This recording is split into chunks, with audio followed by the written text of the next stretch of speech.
is central to mobilizing capital efficiently, allocating capital efficiently, and managing risks. Cutting-edge technologies, including AI applications, can serve as multipliers for better governance. Reform Express. Our government has undertaken comprehensive reforms towards creating productivity and accelerating growth. After the Prime Minister's announcement on Independence Day in 2025, over 350 reforms have been rolled out. This includes GST simplification, notification of labor codes, and rationalization of mandatory quality control orders. High-level committees have been formed, and in parallel, the central government is working with the state governments on deregulation and reducing compliance requirements. The Reform Express is well on its way and will maintain its momentum to help us fulfill our kartavya. I now move to specific proposals. Under our first kartavya, to accelerate and sustain economic growth, I propose interventions in 6 areas. 1. Scaling up manufacturing in 7 strategic and frontier sectors. 2. Rejuvenating legacy industrial sectors. 3. Creating champion MSMEs. 1. Scaling up manufacturing in 7 strategic and frontier sectors. 5. Ensuring long-term security and stability. Rejuvenating legacy industrial city economic regions. 3. Creating champion MSMEs. 4. Scaling up manufacturing in 7 strategic and frontier sectors. 5. Ensuring long-term security and stability. Rejuvenating legacy industrial city economic regions. 3. Creating champion MSMEs. 4. Scaling up manufacturing in 7 strategic and frontier sectors. Ensuring long-term security and stability. Rejuvenating legacy industrial city economic regions. 3. Creating champion MSMEs. 4. Scaling up strategic and frontier sectors. Ensuring long-term security and stability. Rejuvenating legacy industrial city. I propose the Biopharma Shakti with an outlay of 10,000 crores over the next 5 years. This will build the ecosystem for domestic production of biologics and biosimilars. The strategy will include a biopharma-focused network with 3 new national institutes of pharmaceutical education and research, popularly known as NIPERS, and upgrading 7 existing ones. It will also create a network of 1,000 accredited India clinical trials sites. We propose to strengthen the Central Drug Standard Control Organization to meet global standards and approve timeframes through approval timeframes through a dedicated scientific review cadre and specialists. India's Semiconductor Mission 1.0 expanded India's semiconductor sector capabilities. Building on this, we will launch ISM 2.0 to produce equipment and materials, design full-stack Indian IP, and fortify supply chains. We will also focus on industry-led research and training centers to develop technology and skilled workforce. The Electronics Components Manufacturing Scheme launched in April 2025 with an outlay of 22,919 crores already has investment commitments at double the targets. We propose to increase the outlay to 40,000 crores to capitalize on this momentum.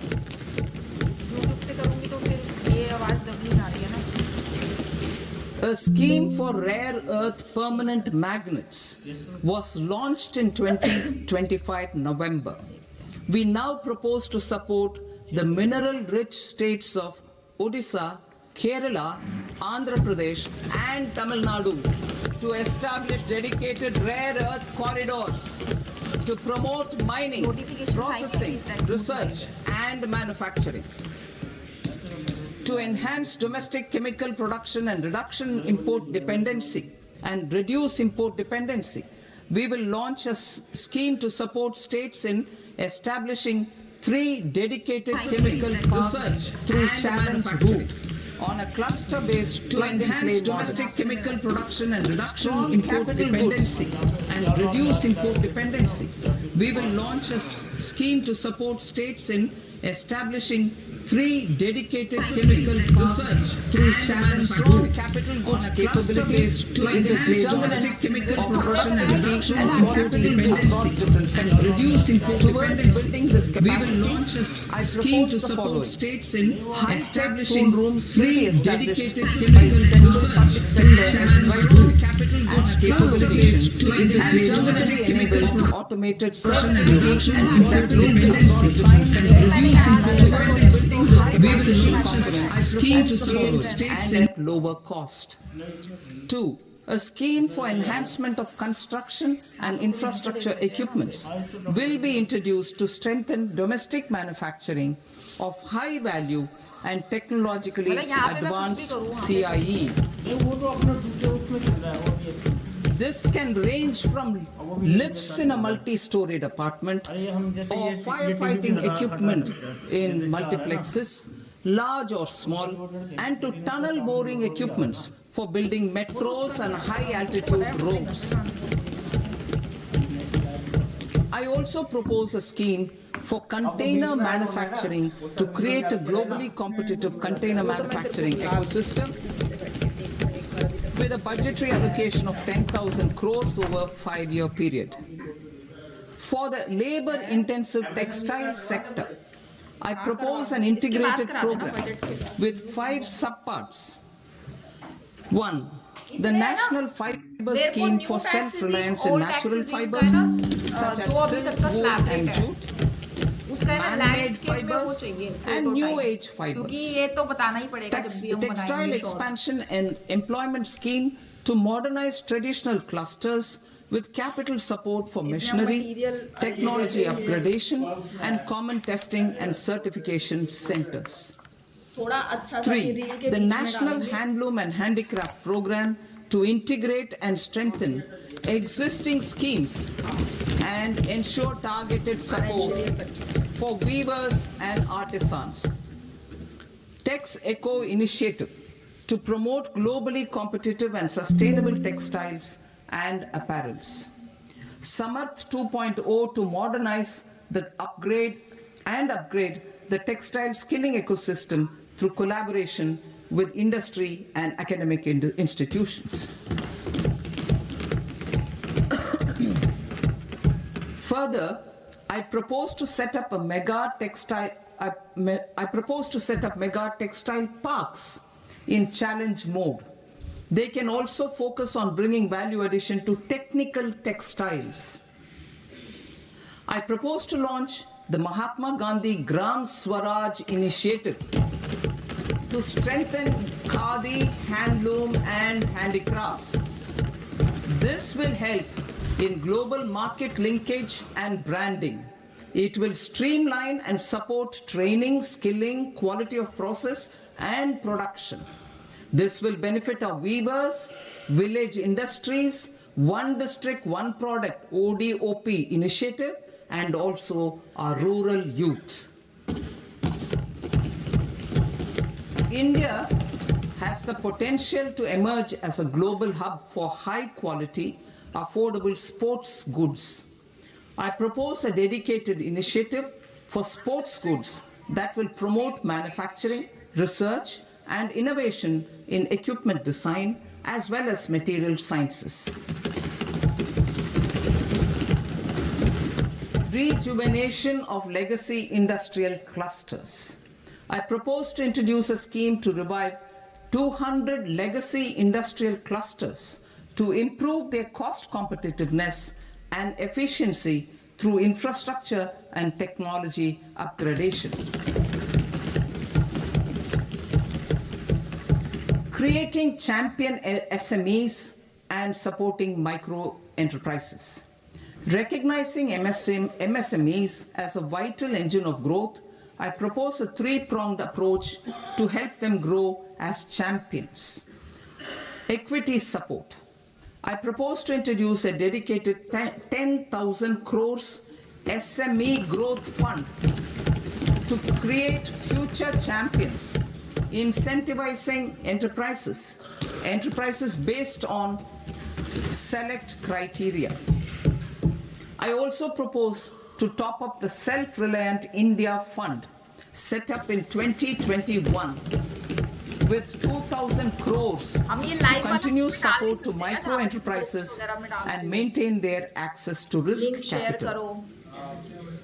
Liquidity support. With TREDS, more than 7 lakh crore has been made available to MSMEs. To leverage its full potential, I propose 4 measures. 1. Mandate TREDS as the transaction settlement platform for all purchases from MSMEs by CPSEs, serving as a benchmark for other corporates. 2. Introduce a credit guarantee support mechanism through CGTMSE for invoice discounting on TREDS platform. 3. Link GEM with TREDS for sharing information with financiers about government purchases from MSMEs, encouraging cheaper and quicker financing. 4. Introduce TREDS receivables as asset-backed securities, helping develop a secondary market, enhancing liquidity and settlement of transactions. Professional support. Government will facilitate professional institutions such as the ICAI, ICSI, ICMAI to design short-term modular courses and practical tools to develop a cadre of corporate mitras, especially in Tier 2 and Tier 3 towns. These accredited para-professionals will help MSMEs meet compliance requirements at affordable costs. Infrastructure. During this past decade, our government has undertaken several initiatives for large-scale enhancement of public infrastructure, including through new financing instruments such as Infrastructure Investment Trust (InvITs) and Real Estate Investment Trust (REITs), and institutions like NIIF and NABFID. We shall continue to focus on developing infrastructure in cities with over 5 lakh population, that is Tier 2, Tier 3 cities, which have expanded to become growth centers. Public capital expenditure has increased manifold from 2 lakh crore in 2014-15 to an allocation of 11.2 lakh crore in BE 25-26. In this coming year, that is financial year 2026-27, I propose to increase it to 12.2 lakh crores to continue the momentum. To strengthen the confidence of private developers regarding risks during infrastructure development and construction phase, I propose to set up an infrastructure risk guarantee fund to provide prudentially calibrated partial credit guarantee to lenders. Over the years, REITs have emerged as a successful instrument for asset monetization. I propose to accelerate recycling of significant real estate assets of the CPSEs through the setting up of dedicated REITs. To promote environmentally sustainable movement of cargo, I propose to 1. Establish new dedicated freight corridors connecting Dankuni in the east to Surat in the west.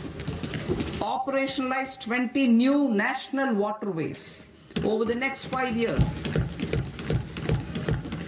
starting with National Waterways 5 in Orissa to connect mineral-rich areas of Talcher and Angul and industrial centers like Kalinga Nagar to the ports of Paradeep and Dhamra. Training institutes will be set up as regional centers of excellence for development of required manpower for these waterways. This will benefit youth in the entire stretch of the waterways to train and acquire skills. Further, a ship repair ecosystem catering to inland waterways will also be set up at Varanasi and Patna. And C, launch a coastal cargo promotion scheme for incentivizing a modal shift from rail to road to increase the share of inland waterways and coastal shipping from 6% to 12% by 2047. To enhance last mile and remote connectivity and promote tourism, I propose to give incentives to indigenize manufacturing of seaplanes. A seaplane VGF scheme will be also introduced to provide support for operations. Carbon capture, utilization and storage. Aligning with the roadmap launched in December 2025, the carbon capture,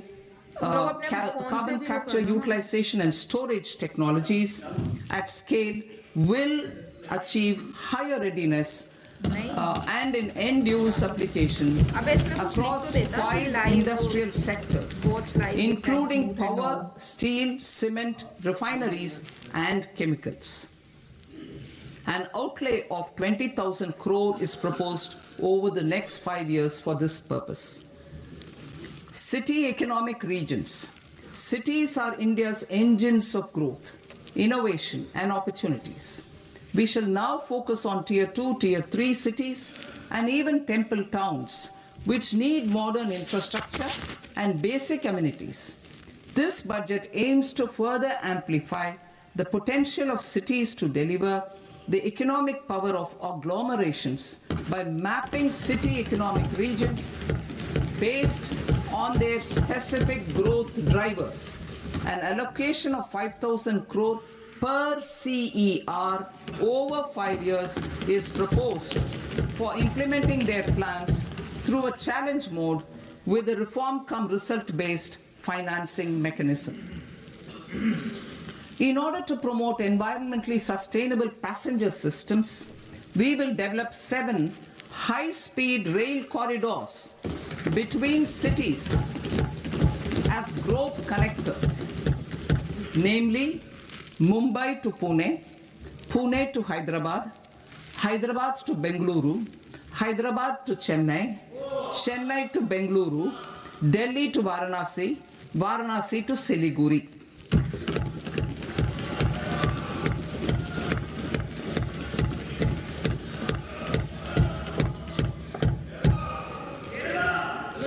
Financial sector. The Indian banking sector today is characterized by strong balance sheet, historic highs in profitability, improved asset quality, and coverage exceeding 98% of villages in the country. At this juncture, we are well placed to futuristically evaluate the measures needed to continue on the path of reform-led growth of this sector. I propose setting up a high-level committee on banking for Vikasit Bharat. High-level committee on banking for Vikasit Bharat to comprehensively review the sector and align it with India's next phase of growth, while safeguarding financial stability, inclusion, and consumer protection. The vision for NBFCs for Vikasit Bharat has been outlined with clear targets for credit disbursement and technology adoption in order to achieve scale and improve efficiency in the public sector NBFCs. As a first step, it is proposed to restructure the Power Finance Corporation and Rural Electrification Corporation. I propose a comprehensive review of the foreign exchange management non-debt instruments rules to create a more contemporary, user-friendly framework for foreign investments consistent with India's evolving economic priorities. Corporate bond market. I propose to introduce a market-making framework with suitable access to funds and derivatives on corporate bond indices. I also propose to introduce total return swaps on corporate bonds. Municipal bonds. To encourage the issuance of municipal bonds of higher value by larger cities, I propose an incentive of 100 crore rupees for a single bond issuance. 100 crore rupees for a single bond issuance of more than 1,000 crore. The current scheme under Amrit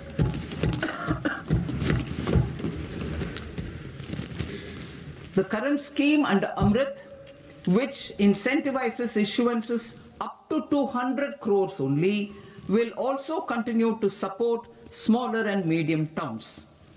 That will also continue to support the smaller and medium towns. Ease of doing business. Individual persons resident outside India, PROI, will be permitted to invest in equity instruments of listed Indian companies through the Portfolio Investment Scheme. It is also proposed to increase the investment limit for an individual PROI under the scheme from 5% to 10%, with an overall investment limit for all individual PROIs to 24% from the current 10%. Emerging technologies including AI. 21st century is technology driven. Adoption of technology is for the benefit of all people. Farmers in the field, women in STEM, youth keen to upskill, and Divyangjan to access newer opportunities. The government has taken several steps to support new technologies through AI Mission, National Quantum Mission, Anusandhan National Research Fund, and Research and Development and Innovation Fund. Our second kartavya is to fulfill aspirations and build capacities. Close to 25 crore individuals have come out of multi-dimensional poverty through a decade of our government's sustained and reform-oriented efforts.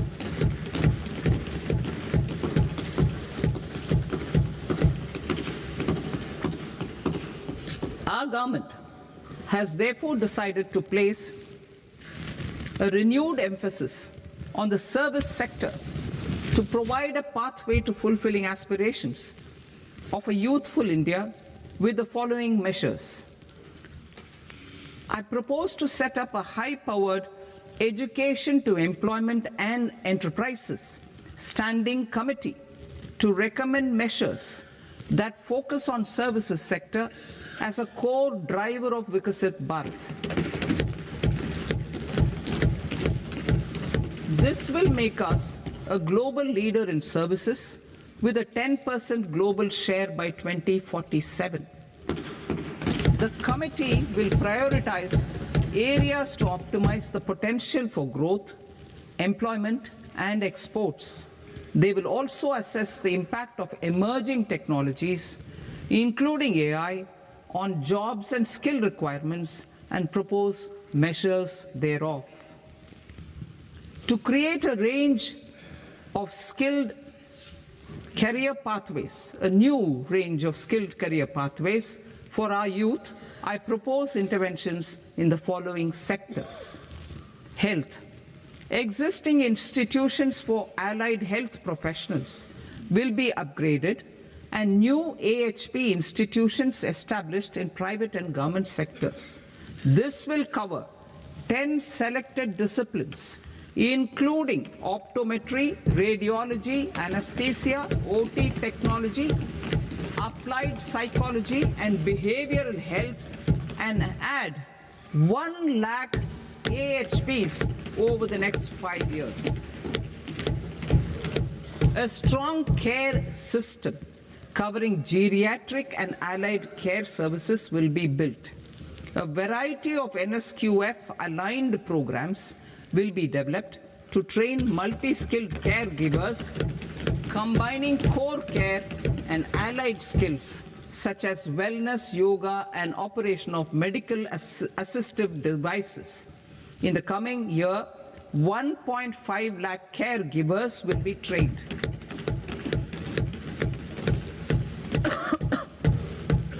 Hubs for medical value tourism.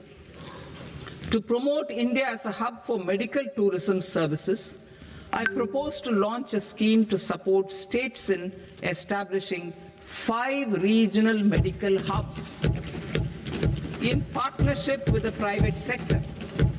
These hubs will serve as integrated healthcare complexes that combine medical, educational, and research facilities. They will have Ayush centers, medical value tourism facilitation centers, and infrastructure for diagnostics, post-care, and rehabilitation. These hubs will provide diverse opportunities, job opportunities for health professionals, including doctors and AHPs. Ancient Indian yoga, already respected in several parts of the world, was given a mass global recognition when Honorable Prime Minister took it to the UN. Post-COVID, Ayurveda gained a similar global acceptance and recognition. Exporting quality Ayurveda products helps farmers who grow the herbs and youth who process the products. To meet growing global demand, a few more steps are being taken. I propose to, 1, set up 3 new All India Institutes of Ayurveda. 2, upgrade Ayush pharmacies and drug testing labs for higher standards of certification ecosystem and make available more skilled personnel. 3, upgrade the WHO Global Traditional Medicine Center in Jamnagar to bolster evidence-based research, training, and awareness for traditional medicine. Animal husbandry. Livestock contributes to close to 16% of farm income, including of poor and marginal households. To scale up availability of veterinary professionals by more than 20,000, I propose to roll out a loan-linked capital subsidy support scheme for establishment of veterinary and para-veterinary colleges, veterinary hospitals, diagnostic laboratories, and breeding facilities in private sector. Collaboration between Indian and foreign institutions will also be facilitated. Orange economy. India's animation, visual effects, gaming and comics sector, AVGC sector, is a growing industry projected to require 2 million professionals by 2030. I propose to support the Indian Institute of Creative Technologies, Mumbai, in setting up AVGC content creator labs in 15,000 secondary schools all over the country and 500 colleges. The Indian design industry is expanding rapidly, and yet there is a shortage of Indian designers. I propose to establish, through Challenge Route, a new National Institute of Design to boost design education and development in the eastern region of India. Education. Our government will support states through Challenge Route in creating 5 university townships in the vicinity of major industrial and logistics corridors. These planned academic zones will host multiple universities, colleges, and research institutions, skill centers, and residential complexes.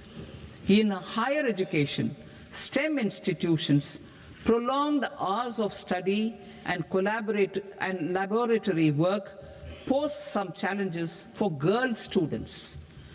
Through VGF, Viability Gap Funding and capital support, one girls' hostel will be established in every district.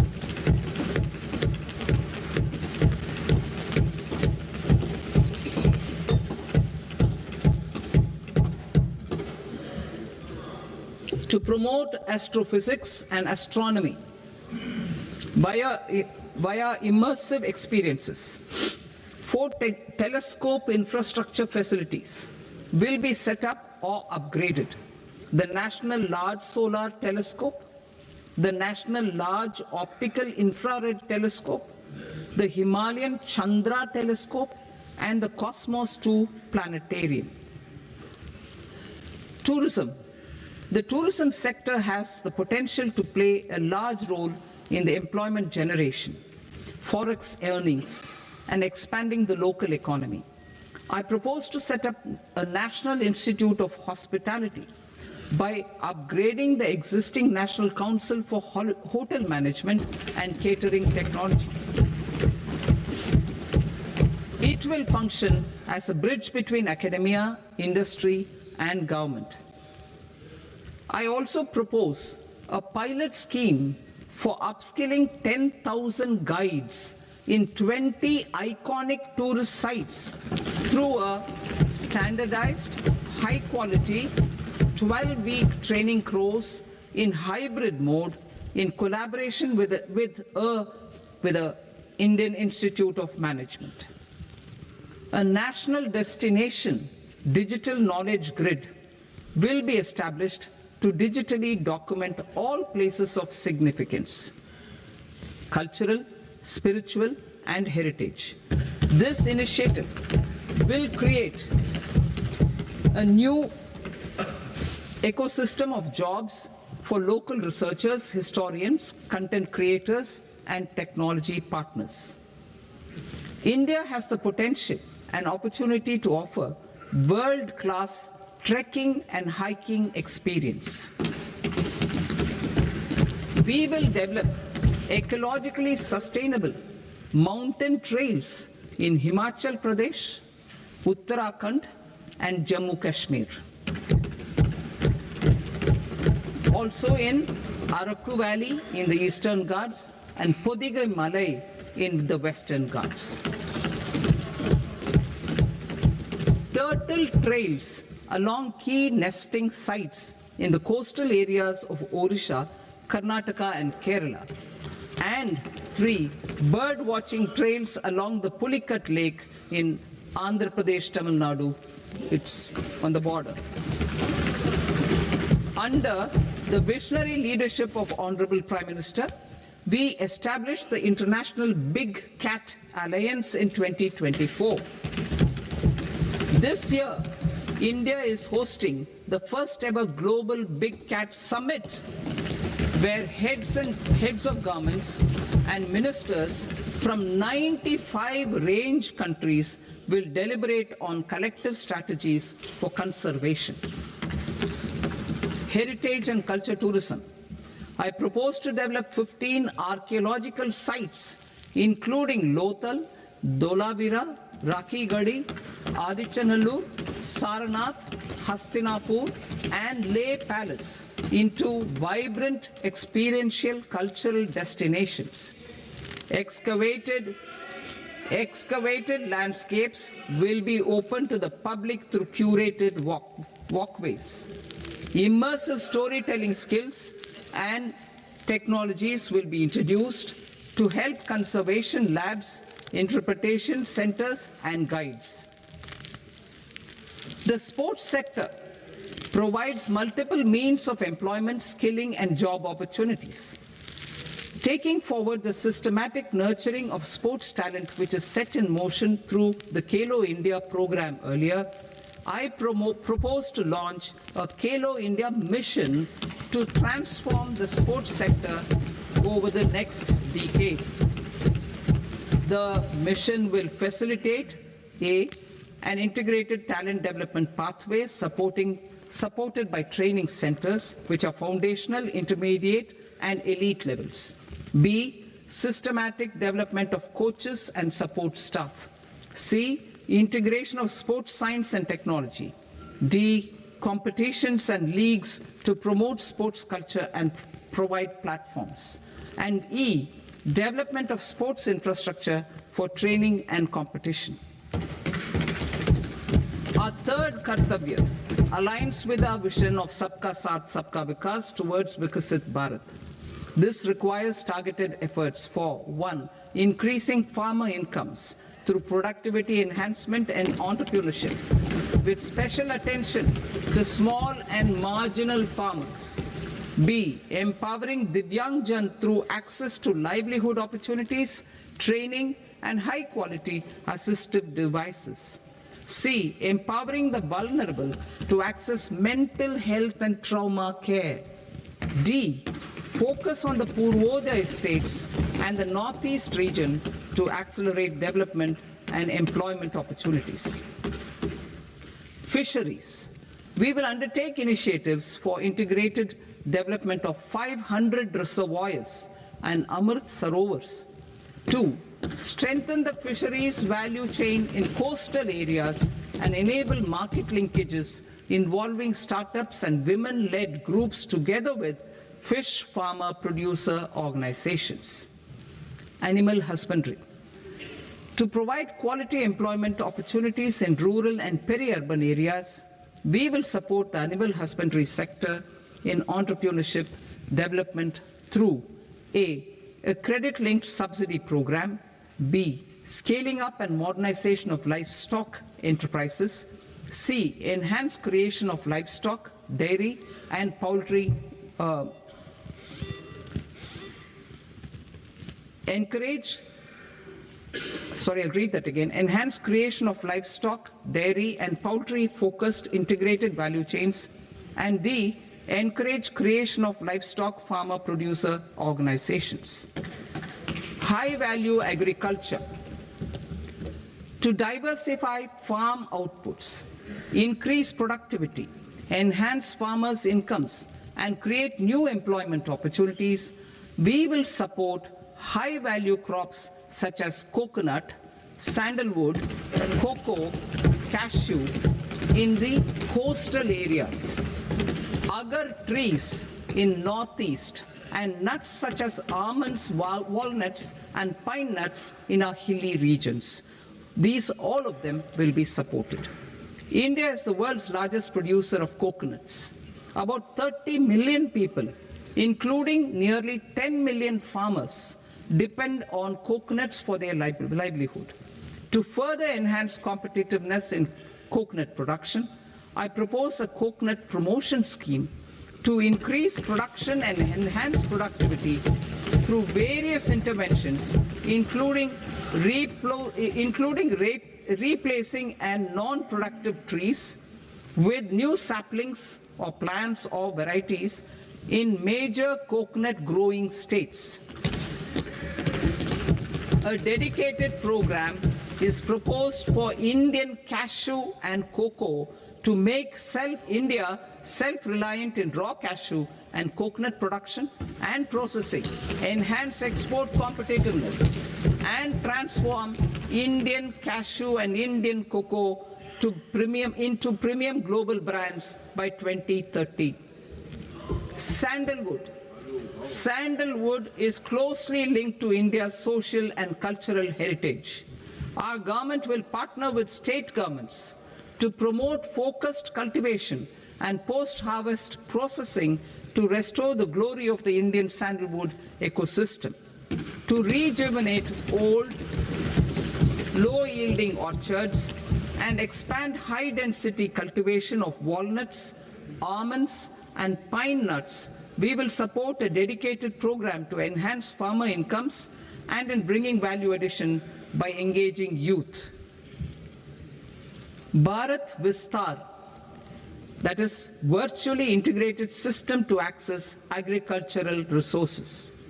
I propose to launch Bharat Vistar, a multilingual AI tool that shall integrate the AgriStack portals and the ICAR package on agricultural practices with AI systems.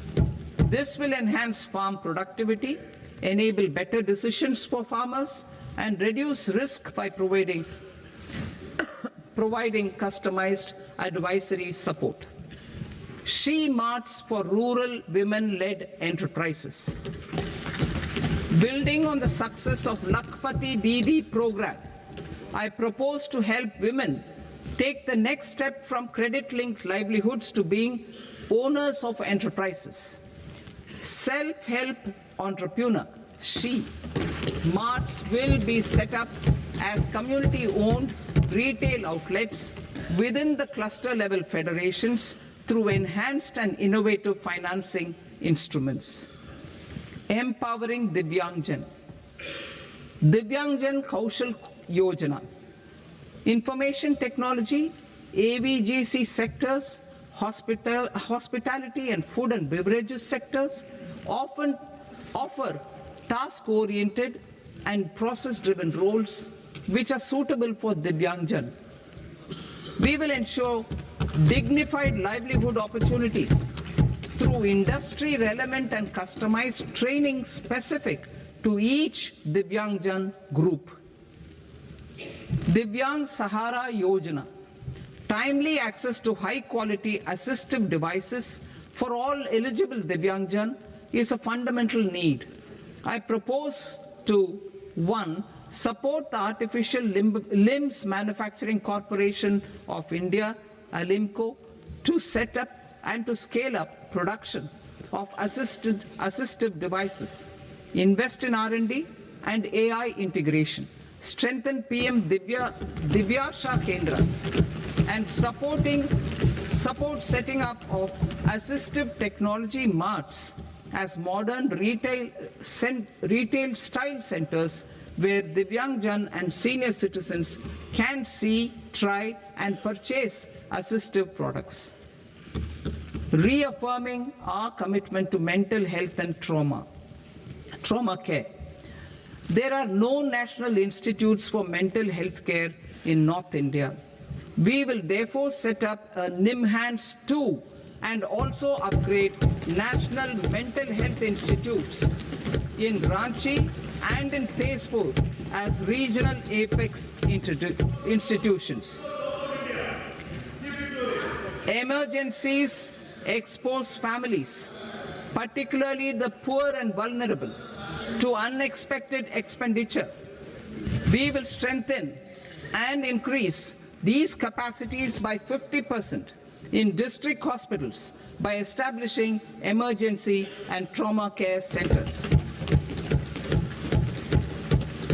Focus on Purvodaya states and northeastern regions. Purvodaya.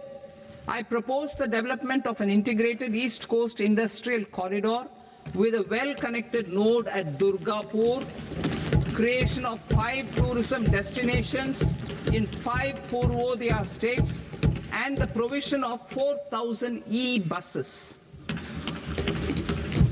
Buddhist sites in northeastern region. The northeastern region is a civilizational confluence of Theravada and Mahayana or Vajrayana traditions. I propose to launch a scheme for development of Buddhist circuits in Arunachal Pradesh, Sikkim, Assam, Manipur, Mizoram, and Tripura. The scheme will cover preservation of temples and monasteries, pilgrimage interpretation centers, connectivity, and pilgrim amenities. 16th Finance Commission.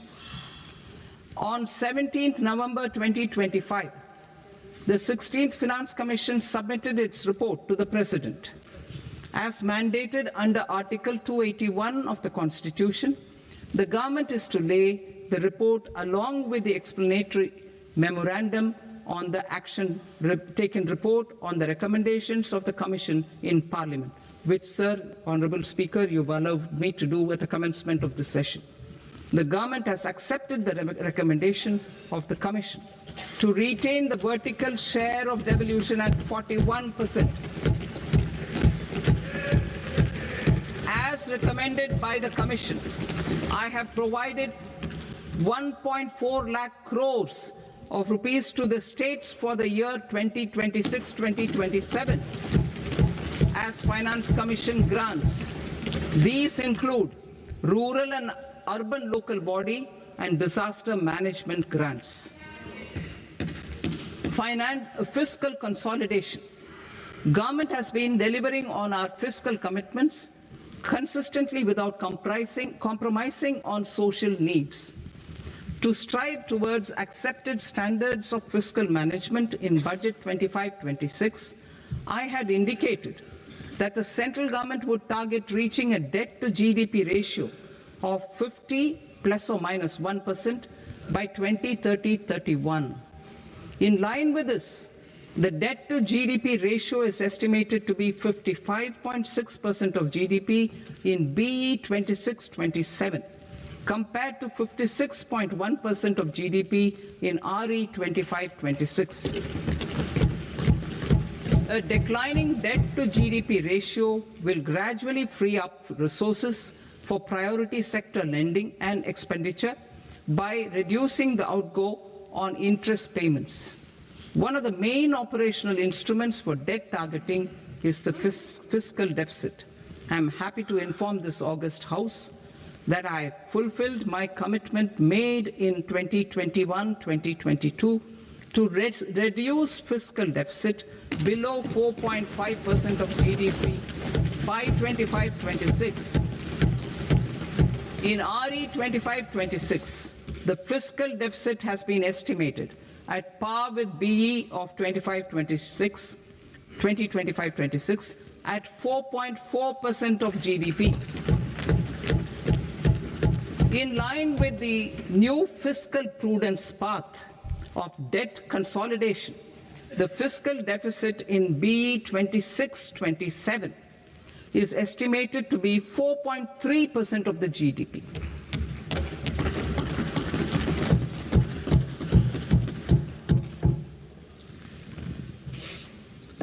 The revised estimates of the non-debt receipts are 34 lakh crore rupees, of which the centre's net tax receipts are 26.7 lakh crore. The revised estimate of the total expenditure is 49.6 lakh crore rupees, of which the capital expenditure is about 11 lakh crores. Budget estimates 2026 to 2027. Coming to 26-27, the non-debt receipts and the total expenditure are estimated as 36.5 lakh crore and 53.5 lakh crore respectively. The centre's net tax receipts are estimated at 28.7 lakh crore rupees. To finance the fiscal deficit, the net market borrowings from dated securities are estimated at 11.7 lakh crore rupees.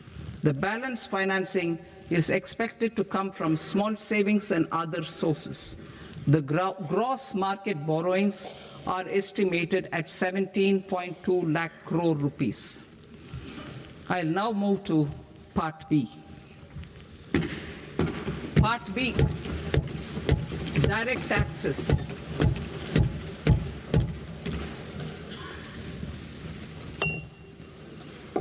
Honourable Speaker, sir, I now present my proposals on direct taxes.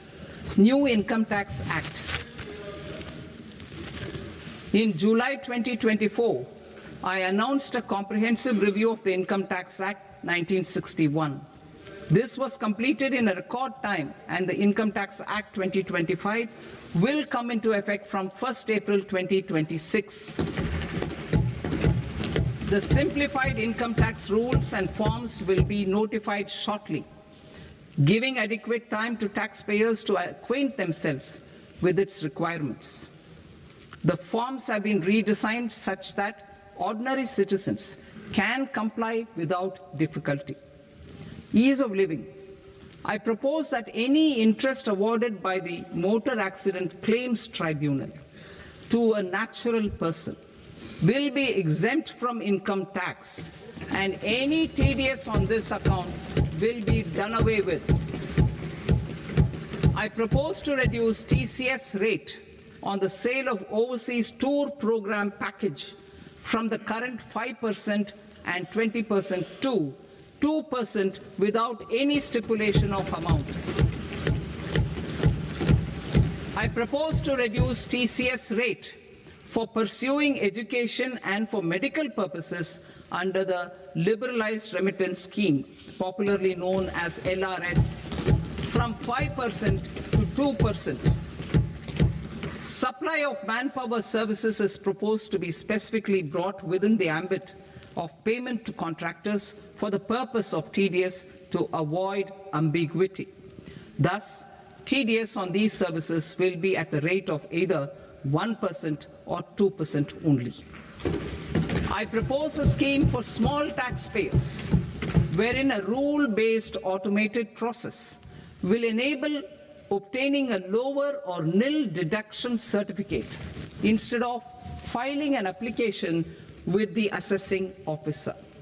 For the ease of taxpayer holding securities in multiple companies, I propose to enable depositories to accept Form 15G or Form 15H from the investor and provide it directly to various relevant companies.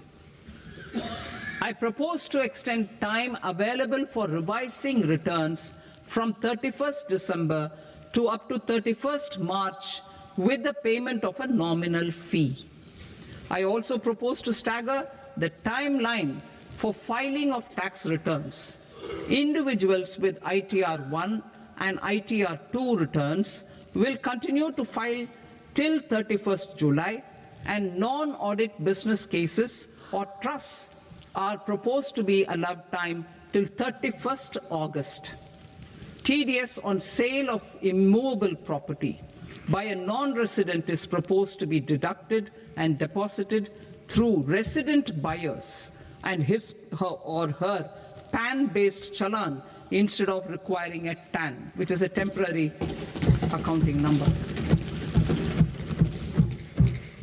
To address practical issues of small taxpayers like students, young professionals, tech employees, relocated NRIs, and such others, I propose to introduce a one-time 6-month foreign asset disclosure scheme for these taxpayers to disclose income or assets below a certain size. This scheme would be applicable for two categories of taxpayers, namely, A, who did not disclose their overseas income or assets, and B, who disclosed their overseas income and or paid due tax but could not declare the asset acquired. For category A, the limit of undisclosed income or asset is proposed to be up to 1 crore rupees.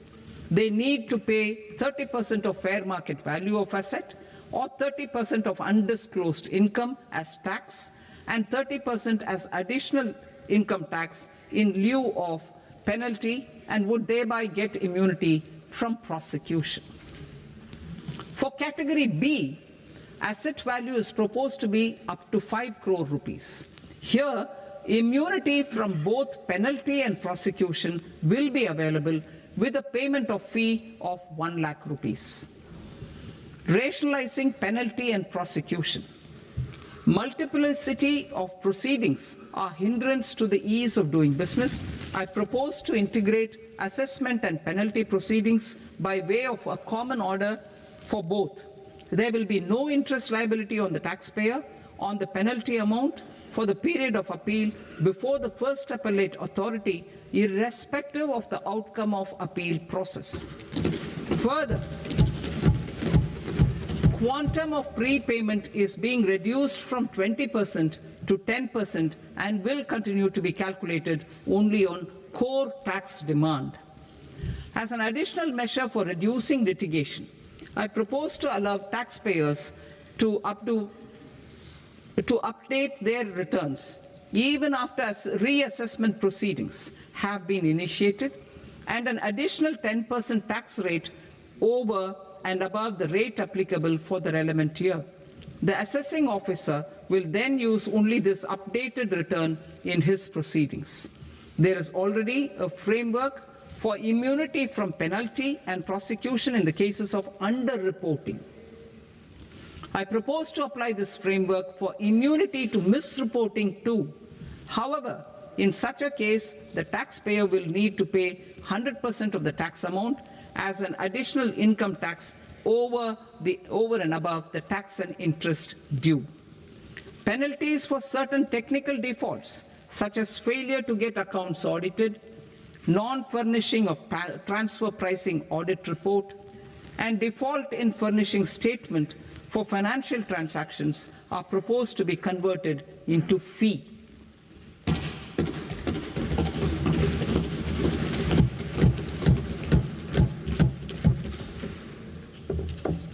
I propose to rationalize prosecution framework under Income Tax Act while maintaining a careful balance for deterrence in some serious offence.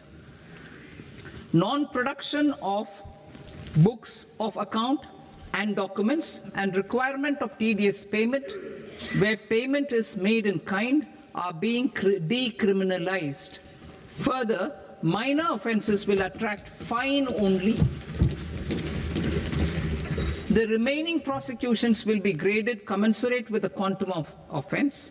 They will entail only simple imprisonment with maximum imprisonment reduced to 2 years and power to courts to convert even those into fines. There is no penalty. There is no penalty presently for non-disclosure of non-immovable foreign assets with aggregate value less than 20 lakh rupees. I propose to also provide them with immunity from prosecution with retrospective effect from 1/10/2024.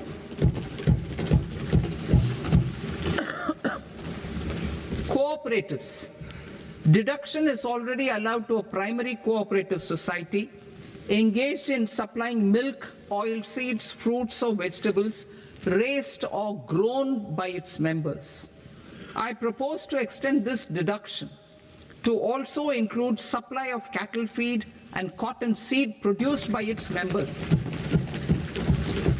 I propose to allow inter-cooperative society dividend income as deduction under the new tax regime to the extent it is further distributed to its members. I further propose to allow exemption for a period of 3 years to dividend income received by a notified national cooperative federation on their investments made in companies up to 31/1/2026. This exemption would be allowed only for dividends further distributed to its member cooperatives. Supporting IT sector as India's growth engine. India is a global leader in software development services, IT-enabled services, knowledge process outsourcing services, and contract R&D services relating to software development. These businesses and their segments are quite interconnected with each other. All these services are proposed to be clubbed under a single category of information technology services with a common safe harbor margin of 15.5% applicable to all. The threshold for availing safe harbor for IT services is being enhanced substantially from 300 crore rupees to 2,000 crore rupees. Safe harbor for IT services shall be approved by an automated rule-driven process without any need for tax officer to examine and accept the application. Once applied by an IT services company, the same safe harbor can be continued for a period of 5 years at a stretch at its choice. For IT services companies who want to conclude advanced pricing agreement, APA, I propose to fast-track unilateral APA process for IT services and endeavour to conclude it within a period of 2 years. The period of 2 years can be extended by a further period of 6 months on taxpayers' request. I propose to extend the facility of modified returns available to the entity entering APA to its associated entities also. Attracting global business and investment. Recognizing the need to enable critical infrastructure and boost investment in data centers, I propose to provide tax holiday till 2047 to any foreign company that provides cloud services to customers globally by using data center services from India.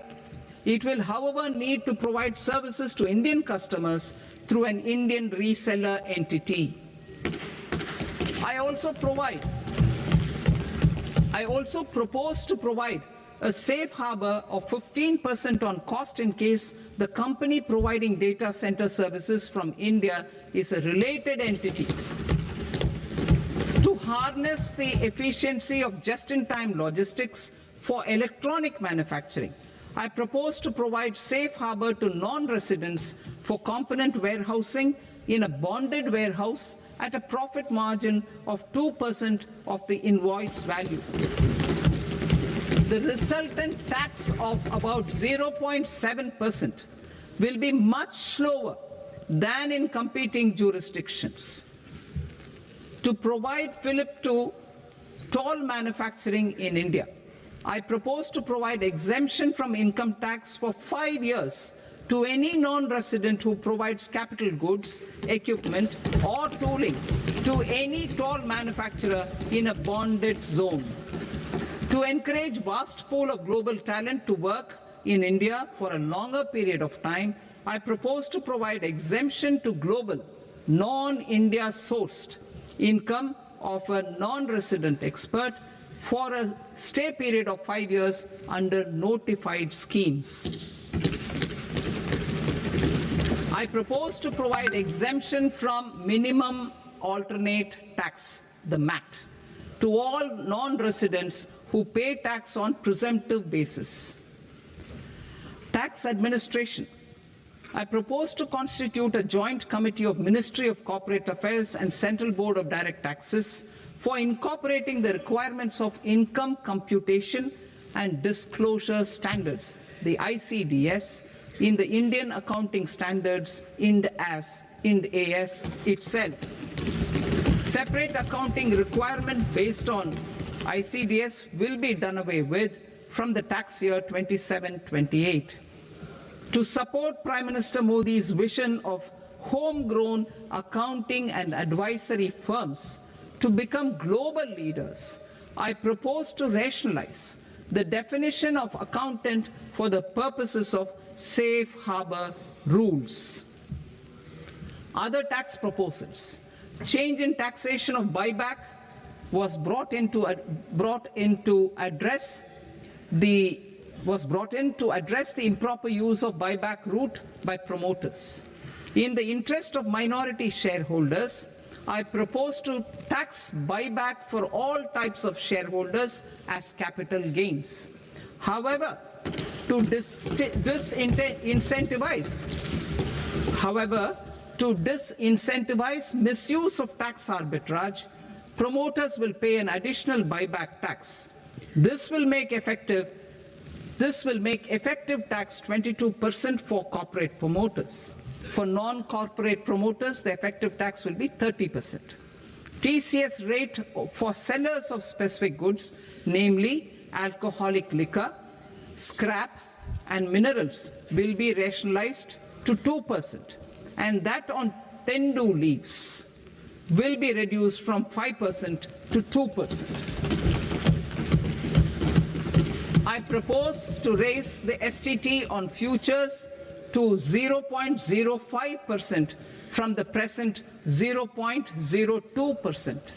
STT on options premium and exercise of options are both proposed to be raised to 0.15% from the present rate of 0.1% and 0.125% respectively. We reformed the taxation landscape for corporates in 2019 by providing them a simplified regime with lower tax rate so that they could productively focus on business rather than on claim of deductions and exemptions. To encourage companies to shift to the new regime, set-off of brought forward MAT credit, minimum alternate tax credit, is proposed to be allowed to companies only in the new regime. Set-off using available MAT credit is proposed to be allowed to an extent of 1/4 of the tax liability in the new regime. MAT is proposed to be made final tax, so there will be no further credit accumulation from 1st April 2026. In line with this change, the rate of final tax is being reduced to 14% from the current MAT rate of 15%. The brought forward MAT credit of taxpayers accumulated till 30th March 2026 will continue to be available to them for set-off as above. Indirect taxes. I shall now take up proposals related to indirect taxes. My proposals for customs and central excise aim to further simplify the tariff structure, support domestic manufacturing, promote export competitiveness, and correct inversion in duty. To continue weeding out long continuing customs duty exemptions, I propose to remove certain exemptions on items which are being manufactured in India or where the imports are negligible. Similarly, to further simplify the process of ascertaining the rate of duty applicable on a particular item, I propose to incorporate certain effective rates in various customs notifications to the tariff schedule itself. I shall now take up sector-specific proposals. Promotion of exports of marine, leather, and textile products. I propose to increase the limit for duty-free imports of specified inputs used for processing seafoods for export from the current 1% to 3% of FOB value of the previous year's export turnover. I also propose to allow duty-free imports of specified inputs, which is currently available for exports of leather or synthetic footwear, to exports of shoe uppers as well.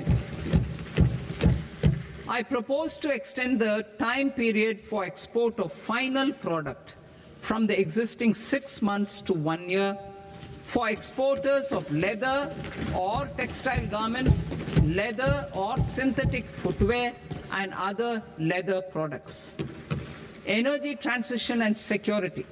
I propose to extend the basic customs duty exemption given to capital goods used for manufacturing lithium-ion cells for batteries to those used for manufacturing lithium-ion cells for battery energy storage systems also. I propose to exempt basic customs duty on import of sodium antimonate for use in manufacture of solar glass. Nuclear power.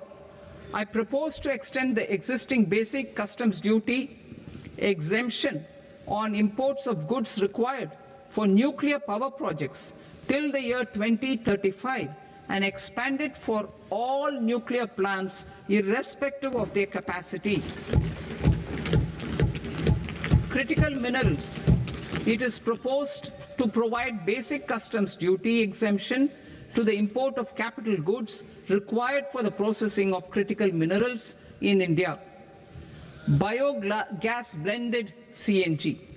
I propose to exclude the entire value of biogas while calculating the central excise duty payable on biogas blended CNG.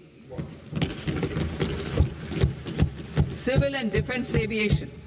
I propose to exempt basic customs duty on components and parts required for the manufacture of civilian training and other aircrafts. It is proposed to exempt basic customs duty on raw materials imported for the manufacture of parts of aircraft to be used in maintenance, repair, or overall requirements by units in the defense sector. Electronics. To deepen value addition in the consumer electronics sector, I propose to exempt basic customs duty on specified parts used in the manufacture of microwave ovens. Special economic zone.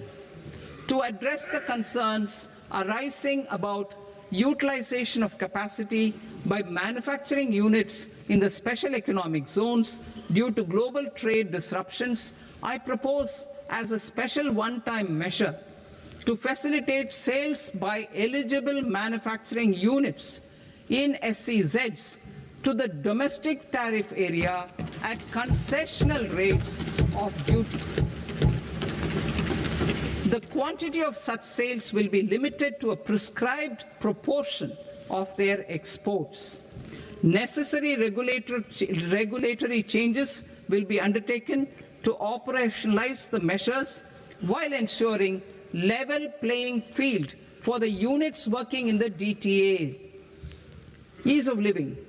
To rationalize the customs duty structure for goods imported for personal use, I propose to reduce the tariff rate on all dutiable goods imported for personal use from 20% to 10%. To provide relief to patients, particularly those suffering from cancer, I propose to exempt basic customs duty on 17 drugs or medicines. I propose also to add 7 more rare diseases for the purposes of exempting import duties on personal imports of drugs, medicines, and food for special medical purposes used in their treatment.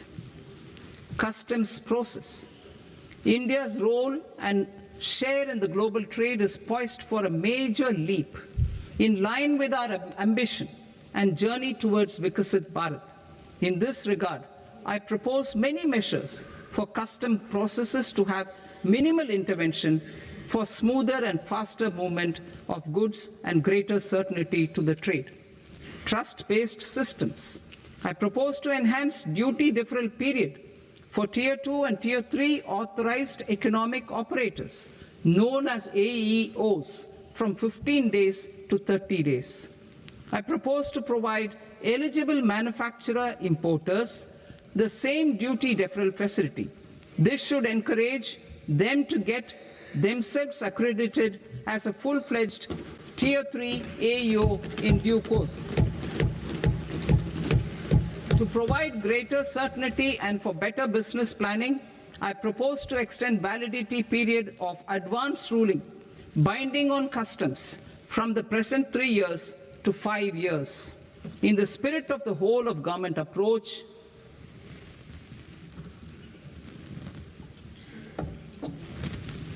government agencies will be encouraged to leverage AEO accreditation for preferential treatment in clearing their cargo. Regular importers with trusted, long-standing supply chains will be recognized in the risk system so that the need for verification of their cargo every time can be minimized. Export cargo using electronic sealing. Export cargo using electronic sealing will be provided through clearance from the factory premises to the ship. For import of goods not needing any compliance, filing of bill of entry by a trusted importer and arrival of goods will automatically notify customs for completing their clearance formalities. This will enable goods to be released immediately on arrival. The customs warehouse framework will be transformed into a warehouse operator-centric system with a self-declarations, electronic tracking, and risk-based audit. These reforms will move away from the current system of officer-dependent approvals and reduce transaction delays and compliance costs. Ease of doing business. Approvals required for cargo clearance from various government agencies will be seamlessly processed through a single and interconnected digital window by the end of the financial year. Processes involved in clearance of food, drugs, plant, and animal and wildlife products, accounting for about 70% of interdicted cargo, will be operationalized on this system by April 2026 itself. For goods not having any compliance requirement, clearance will be done by customs immediately after online registration is completed by the importer, subject to the payment of duty. Customs integrated system will be rolled out in 2 years as a single integrated and scalable platform for all customs processes. Utilization of non-intrusive scanning with advanced imaging and AI technology for risk assessment will be expanded in a phased manner with the objective to scan every container across all the major ports. New export opportunities to support Indian fishermen to fully harness the economic value of marine resources beyond our territorial waters. The following measures will be taken. A. Fish catch by an Indian fishing vessel in exclusive economic zone or on the high seas will be made free of duty. Landing of such fish on foreign port will be treated as export of goods. Safeguards will be put in place to prevent misuse during fish catch, transit, or transshipment. To support aspirations of India's small businesses, artisans, and startups to access global markets through e-commerce, I am pleased to announce complete removal of the current value cap of 10 lakh rupees per consignment on courier exports. In addition, handling of rejected and returned consignments will be improved with effective use of technology for identifying such consignments. I propose to revise provisions governing baggage clearance during international travel to address genuine concerns of passengers. The revised rules will enhance duty-free allowances in line with the present-day travel realities and provide clarity in temporary carriage of goods brought in or taken out. There are honest taxpayers who are willing to settle disputes by paying all their dues, but they get deterred due to negative connotation associated with penalty. They will now be able to close cases by paying an additional amount in lieu of penalty. Honorable Speaker, sir, with this, I commend the budget to this august House. Jai Hind.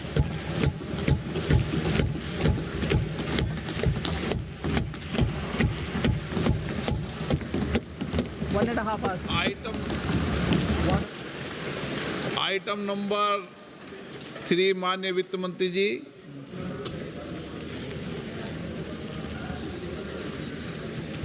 Item number 2, sir. 3.